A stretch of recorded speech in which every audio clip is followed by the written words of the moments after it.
Okay. Well, it's indeed my pleasure to introduce Mac. I think my job here is to explain to you why Mac is a living testament that fixed income people are cool and can have cool lifestyles. So, Mac grew up in a small town in Illinois and went to Northwestern, Navy, and on to Harvard Business School. And now he and Leslie, his wife, and Leslie's with him tonight, and Morgan, his son, they really have a great lifestyle in San Francisco and Sonoma. If you ever have a chance, sometimes at these events, people say, well, if you're ever in Sonoma, give me a call or something. If that happens to you tonight with Mac and Leslie, follow up with them, because it's on their place in Sonoma, they produce wine. So I'll give a plug. I think some of the best value wine in California, Stone Edge. It's in your write-up. Have olive oil that's won awards. They grow about 100 different kinds of vegetables over a year, and which has caused them to create a restaurant, which, very cool, is open whenever they feel like it. And has also prompted them to create a best-selling cookbook. And along with this, not to be outdone, a fabulous collection of antique cars. Well, Mac is a polymath. I mean, for example, on this farm, he has an observatory that he feeds data, astronomical data, to the University of Chicago data. He is developing his own power grid with help from scientists from MIT, where he takes the gray water, traps gray water on the property, separates the hydrogen from the oxygen, and uses the hydrogen to power electricity. I wish I could understand that. On the board at Scripps, he has a goal of cleaning up the ocean's water. This guy thinks big. In Northwestern, his undergraduate alma mater, he's funding the Institute of Complexity. In the University of Chicago, the Department of Astrophysics, and of course the business school. But it's as an innovator in finance is why we're probably here tonight.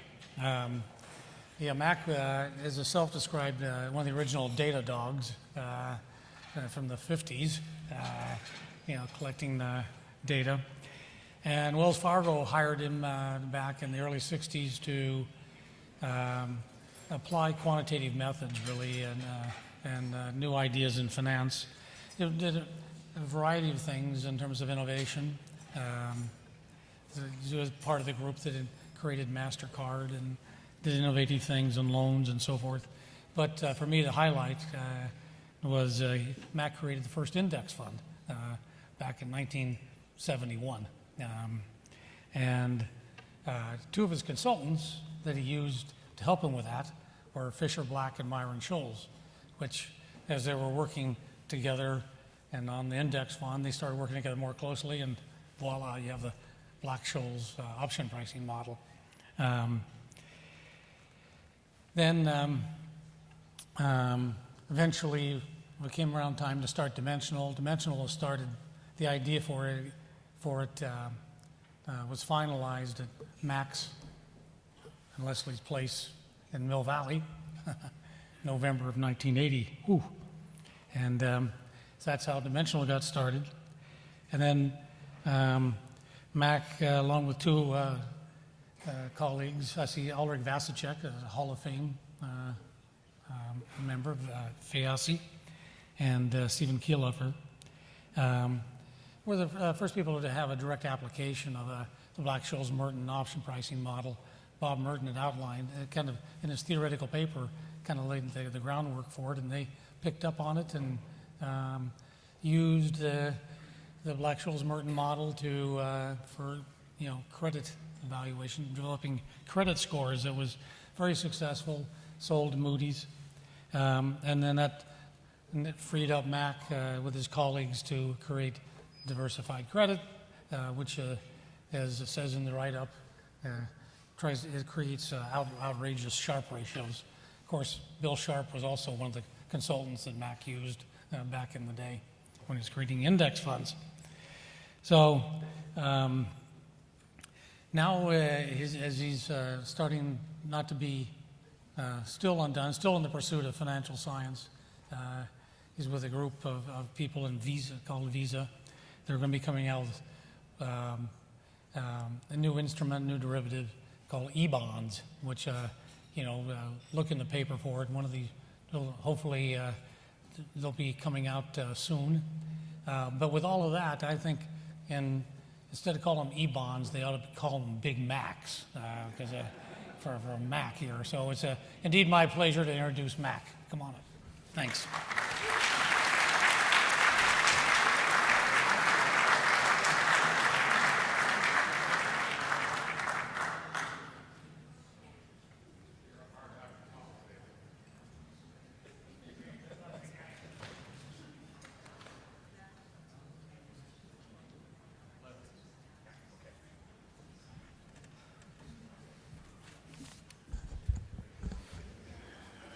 Well,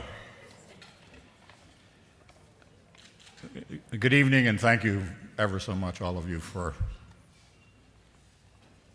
having me here, and Leslie and Morgan. And Mark Howard and Larry White and his nominating committee. I was shocked to get an email from Mark a couple of months ago saying that I had to come here and perform tonight. I'm one of the few guys in this room who probably spent almost an equal amount of his career in equities as well as fixed income, and especially the subset corporate credit. And I think there are quite a few stories that can be told about it. David hinted at several, but I have a couple of things I'd like to add to what David was saying. In roughly the first decade and a half of my financial career after business school was spent working on the creation of efficient equity portfolios. And I had the good fortune of being hired by the then chairman of Wells Fargo, who had deep pockets and a willingness to see research come and go. That is to say, the failed part could go and the part that didn't fail could succeed. And he had a great expression that I'm often drawn to. He said he wanted to have an equity portfolio that took performance off the table. He wanted to sell performance in a very major way in the retail market. Well, we had a crackerjack team at Wells Fargo. Hall of Famer Aldrich Vasicek was there, Wayne Wagner, David Booth, who I met through Gene Fama at the University of Chicago. And indeed, I met a number of people that ultimately came to participate in that endeavor from academe. About half or more came from University of Chicago. In fact, we had 12 outside academics that directly or indirectly participated in the creation of the original index funds. And would you believe that 6 of those 12 now have Nobel Prizes? And a 7th, Fisher Black, would have had if he had lived.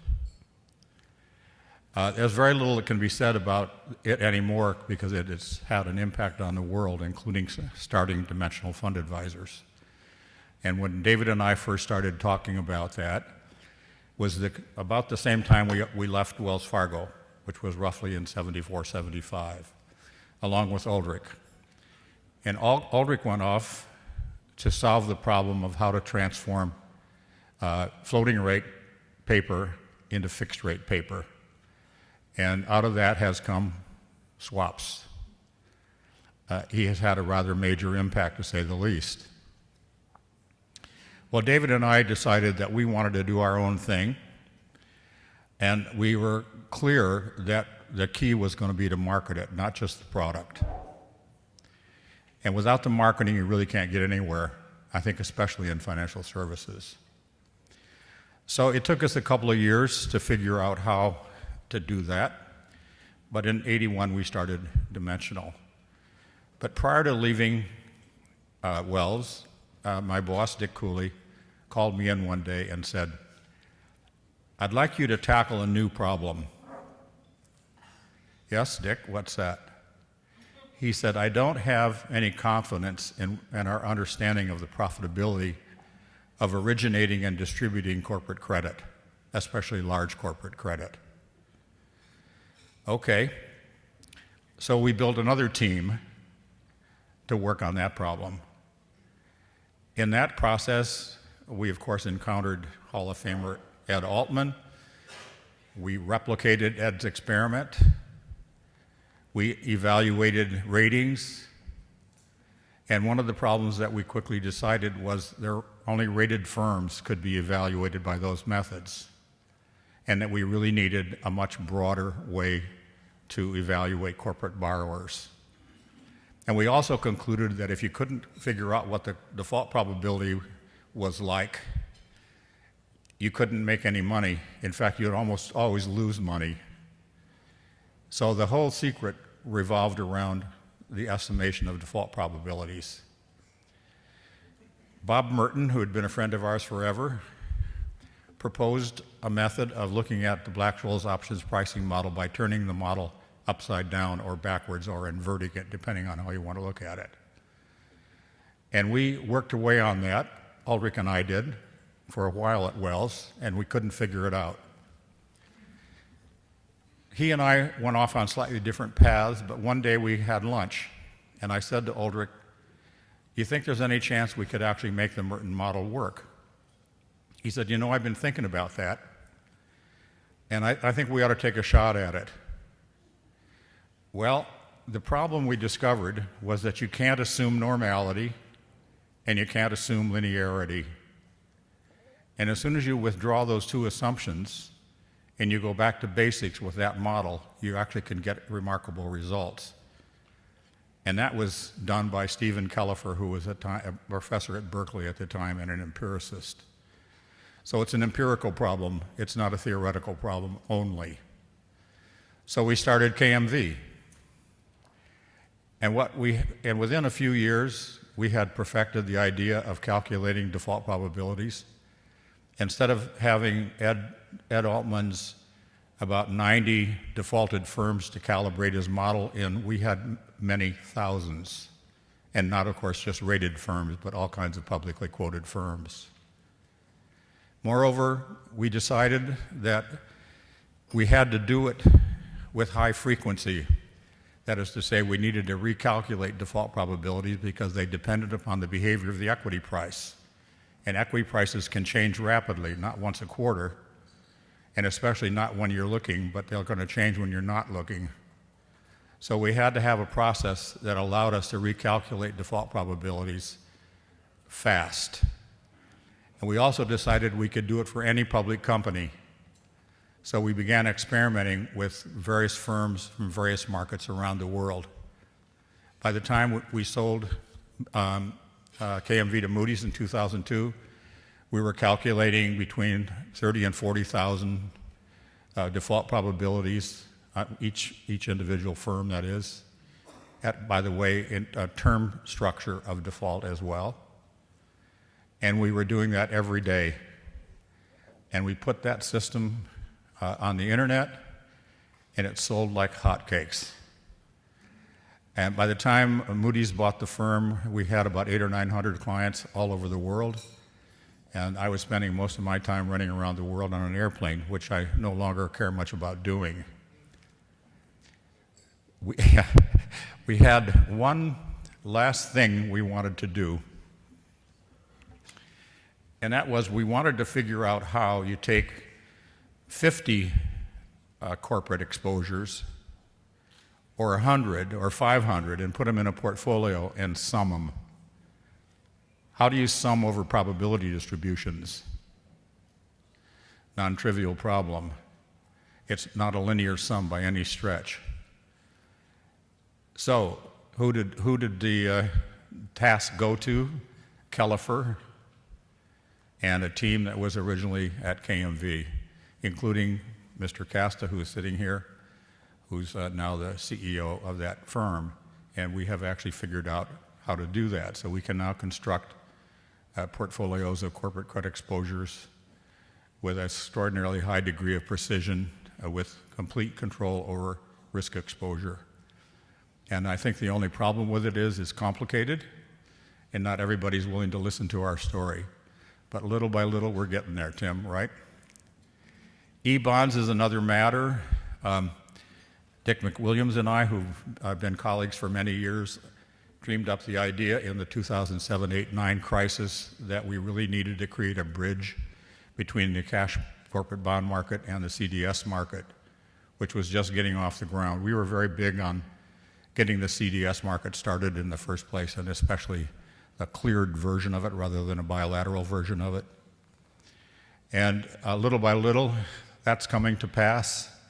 I think there's a fairly significant chance that before too many moons come and set, we will have this exchangeable bond idea, which literally forms a bridge between the corporate cash bond market and the cleared CDS market.